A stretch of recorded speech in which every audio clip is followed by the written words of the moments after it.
Во регионот има 11 јавни предпријатија со над 1300 вработени и освен Беровското, сите работат главно добро.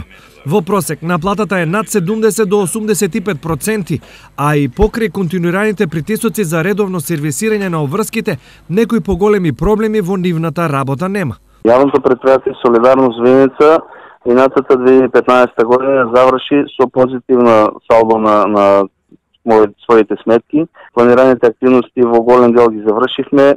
Немавме некои поголеми проблеми околу редовното работење. Ја подигнавме наплатата, значи нивото на наплата се подигна малку во 2015 година, така да во цели нагледано јас сум задоволен од работењето.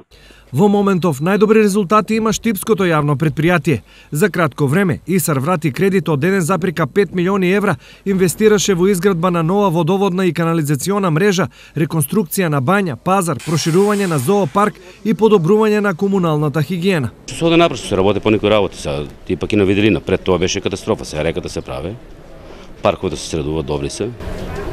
Со водата проблем со ѓубре да не имате, собират ли редовно? Собират. Па зимат го сега моментално, веќе да ваѓат порано, знаеш колку кодумни се ветер, сето го донесена, препуни беа. Се моментално еве да ваѓат. Сега моментално со директорите, применен се. Млад човек е, примерен, гледам го активен е, секаде оде, гледа се да биде на местото. Од друга страна, комуналците во Берово со месеци не добиле плата. Квалитетот на водата во некои населени места е дискутабилен, а предпријатието заглавено во долгови.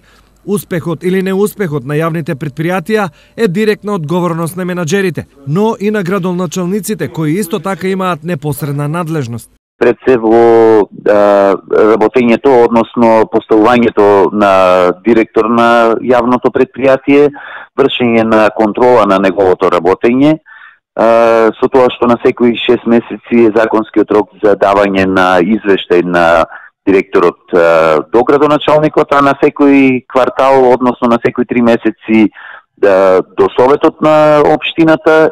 Ова во пракса директно се покажа во Пробиштипското јавно предпријатие, кое важеше за едно од најлошите во државата. Со едно правилно менаџирање и со правилно поставување на работите, ние постигнавме многу добри резултати. Како локална самоуправа му помогнавме на предпријатието да направи неколку капитални инвестиции, односно да ја реши најголем дел од проблемите, пред се во делот на водоснабдувањето. Од секој поглед се трудиме на комуналното предпријатие да му помагаме, бидејќи тоа е огледалото на работењето на една општина. Од тука не е тешко да се претпостави кој во Берово е одговорен за состојбите во услуга. И каменот и оревот се во една рака.